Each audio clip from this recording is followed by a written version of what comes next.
On the night of February 28, 2026, missiles tore through the skies above Tehran. And when the dust finally settled, the man who had ruled Iran with an iron fist for over 4 decades was dead. Ali Khamenei, supreme leader, shadow sultan, the man they called God's representative on earth. His death didn't just end a life, it ended an era, and it may have started something far more dangerous. Right now, from the streets of Tehran to the alleys of Lahore, from Kashmir to the heart of the Middle East, people are burning with rage.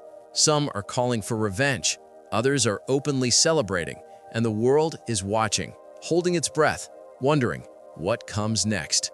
But before we talk about what happens after Khamenei, we need to understand who he actually was, because this isn't just a story about a man.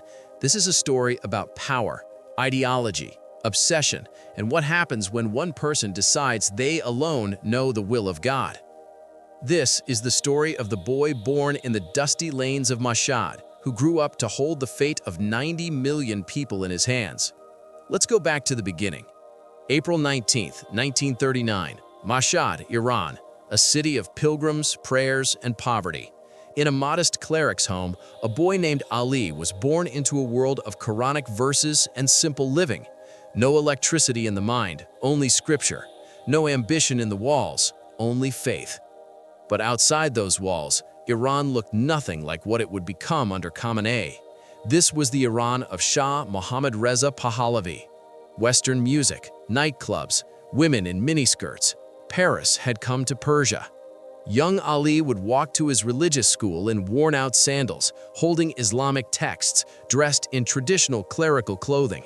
And the modern kids, the ones who had embraced the Shah's vision of a new Iran, they would mock him, call him names, laugh at his robes. That humiliation planted a seed of hatred toward modernity, a seed that would eventually grow into something that would reshape the entire Middle East. But here's what most people don't know about Khamenei.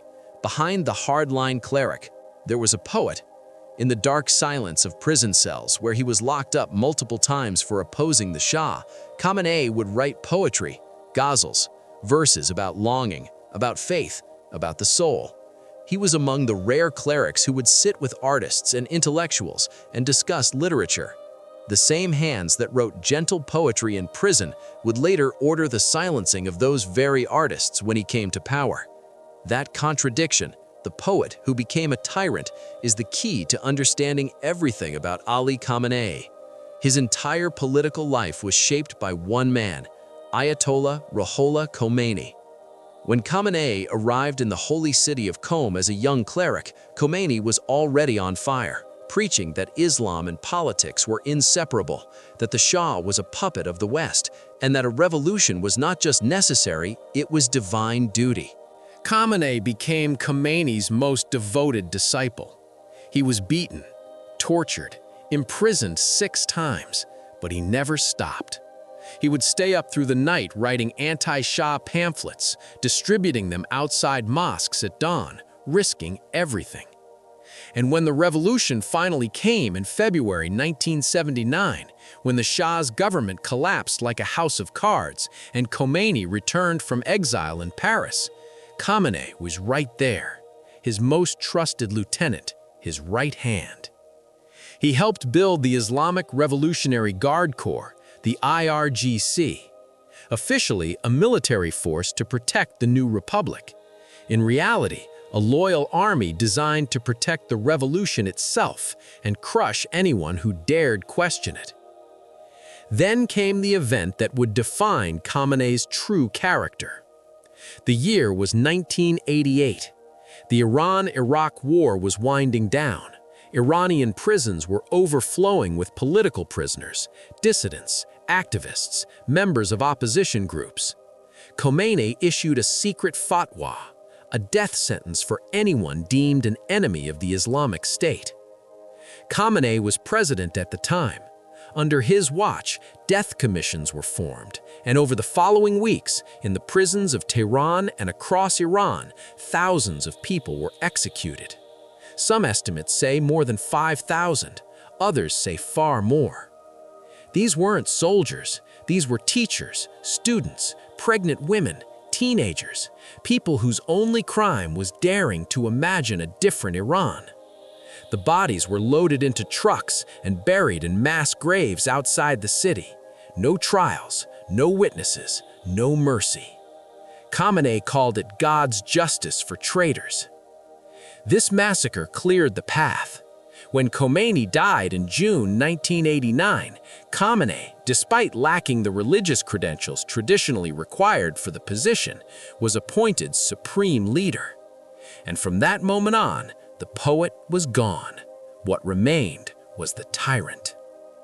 One of the first things Khamenei did to assert his global authority was double down on the death fatwa against British Indian author Salman Rushdie, whose novel had been declared blasphemous. Khomeini had originally issued the fatwa. Khamenei didn't just maintain it, he intensified it. He raised the bounty on Rushdie's head multiple times over the years. The message was chilling. It told the world, Khamenei's power doesn't end at Iran's borders. Wherever you are on this planet, if you cross him, you are not safe. The Japanese translator of Rushdie's novel was stabbed to death. The Italian translator was attacked. The Norwegian publisher survived an assassination attempt. Rushdie himself lived in hiding under police protection for years. Then, in August 2022, 33 years after the original fatwa, a man named Hadi Matar walked onto a stage at a literary event in New York and stabbed Salman Rushdie multiple times. Rushdie lost the sight in one eye and nearly died. When the world condemned the attack, Iran's government called it divine justice. This is the legacy Khamenei built, not just in his country, in the minds of followers across the world. Now let's talk about his public image, because Khamenei was a master of contradiction. To the world, he presented himself as a man of simplicity, old carpets, humble meals, no luxury, a spiritual guide, not a ruler. But investigative reports uncovered a different story. Khamenei allegedly controlled a vast, secretive business empire known as Mashhad, valued at an estimated $95 billion. Real estate, factories, financial institutions, all operating in the shadows, under clerical control, with zero accountability to the Iranian people. While ordinary Iranians stood in line for medicine, while inflation destroyed their savings, while sanctions tightened the grip of poverty, that empire kept growing. And then there was his relationship with the man who became his greatest weapon, General Qasem Soleimani. Soleimani wasn't just a general, he was Khamenei's shadow, the man who took the supreme leader's vision and turned it into reality across the entire Middle East. Through Soleimani, Khamenei built Hezbollah in Lebanon, armed the Houthis in Yemen, and established a network of Shia militias from Iraq to Syria. The goal was clear, a Shia crescent of influence stretching from Tehran all the way to the Mediterranean Sea. When the United States killed Soleimani in a drone strike near Baghdad airport in January 2020, Khamenei wept publicly. It was the grief of a father, but it was also the fear of an architect watching his greatest creation fall. Soleimani's death was the first real crack in the empire.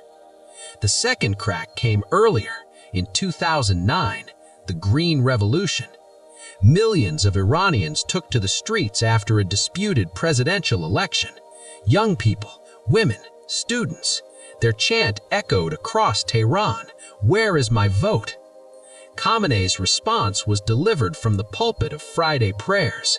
He looked into the cameras and he warned the protesters that any blood spilled on the streets would be their own responsibility. Days later, the Basij militia, Khamenei's street enforcers, opened fire on unarmed crowds. A young woman named Neda Aga Sultan was shot and killed. Her death, captured on camera and shared around the world, became a symbol of Khamenei's brutality. The spiritual father was now a confirmed dictator. Then came 2022. A 22-year-old Kurdish-Iranian woman named Mahsa Amini was arrested by Iran's morality police for allegedly wearing her hijab improperly. She died in custody, and Iran exploded. Young women cut their hair in the streets, burned their hijabs, chanted his name as a curse. Khamenei responded the same way he always did, with bullets, arrests, and public hangings in city squares. Young men were executed on cranes for the world to see. For Khamenei, the hijab was never just about clothing. It was the last wall of the 1979 revolution. If that wall fell, everything fell. He knew it, and so he held the wall with blood. Throughout all of this, one project consumed him above everything else: the nuclear program. Khamenei once issued a fatwa declaring nuclear weapons un-Islamic. The world noticed. What the world didn't fully see were the underground bunkers at Natanz and Fordo, carved into mountains where Iran's scientists were quietly working toward the bomb. Khamenei believed, and wasn't wrong, that without nuclear weapons, Iran could be dismantled like Iraq or Libya. He had watched what happened to leaders who gave up their weapons programs. He wasn't going to be next. But the price Iran paid was devastating. International sanctions strangled the economy. The Iranian rial collapsed. Medicine became scarce. Food prices skyrocketed. An entire generation grew up under the shadow of economic misery, while Khamenei refused to give an inch. For him, the nuclear shield was worth more than the people's prosperity. The strength to stand up to America and Israel mattered more than the hunger of 90 million Iranians. And in his final years, as his health declined and the empire he built began to show fractures from within, Khamenei made one last move. He began preparing his son, Mojtaba, to take over. Mojtaba Khamenei held no official title. He never appeared on television. He gave no speeches. But insiders say he was Iran's shadow commander, the hidden hand connecting his father to the IRGC, deciding who rose and who fell in Iran's corridors of power. There's a bitter irony here that history cannot ignore. The 1979 revolution that Khamenei helped lead was fought to overthrow a dynasty, the Pahlavi monarchy. They toppled a king to end hereditary rule. And now, 4 decades later, Khamenei was building the very thing he had destroyed, a family dynasty, wrapped in the language of God. The same revolution that burned the palace was being handed down like an inheritance. February 28, 2026. A secret bunker somewhere beneath Tehran. Maps spread across the table. Teacups half full. Khamenei and his inner circle plotting their next move. They thought they were safe. They had thought that for 40 years. They were wrong. Bunker buster missiles, precision-guided and relentless, struck the facility.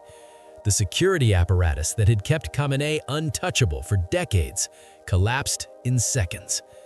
And just like that, the supreme leader was gone. Iran now stands at a crossroads unlike any it has faced in modern history. One road leads deeper into the darkness, a new supreme leader, the same ideology, the same confrontation with the world. The other road leads back toward what Iran once was, a civilization of art, poetry, science, and open arms to the world.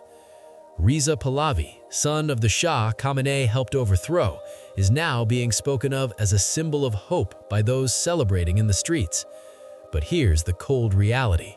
Khamenei spent 40 years building something, not just a government, an ideology, a generation raised to believe, an army of true believers with guns, missiles, and faith. You don't dismantle that with one missile strike, no matter how precise. The man is gone. The machine he built is still running. History will debate what Ali Khamenei truly was: a defender of his people against Western imperialism, a revolutionary who believed in something greater than himself, or a tyrant who drowned his own country in ideology while his people starved. Maybe he was all three at once. But one thing cannot be denied: This one man, born in worn sandals in the streets of Mashhad, armed with nothing but a religious text and a burning rage against the modern world, changed the map of the Middle East forever.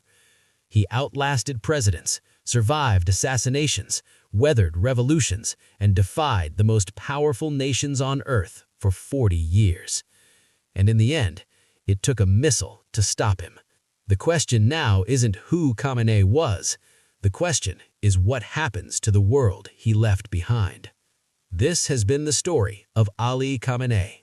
Drop a comment below and tell us what part of this story hit you the hardest. And don't forget to subscribe, because the story of Iran is far from over.